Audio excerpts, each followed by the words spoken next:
Жыл жаңа өмір. Жыл деген ат басын бұрғанша, ай деген аунап тұрғанша.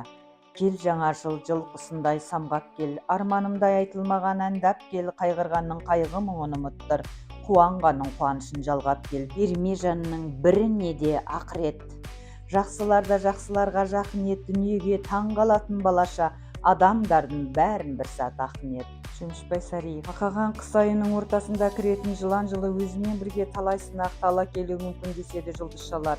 Алайда қазақтардың ұғымында әр жылдары қандай қиындық көрсе де жылдың жаманы жоқ. Сондықтан тышқан жылы тыныштық, сиыр жылы сыйлық, барыс жылы бірлік, қоян жылы қамбалы, бұлу жылы үлгілі, жылан жылы жайлы, жылқы жылы жұтсыз, қой жылы құтты, мешін жылы мерейлі, тауық жылы табысты, ит жылы игілік, доңыз жылы дүниелі деп қазағы қалыппен баға берген, әр жылдың қадір қасиетін ұлықтап түсіндіріп отырған.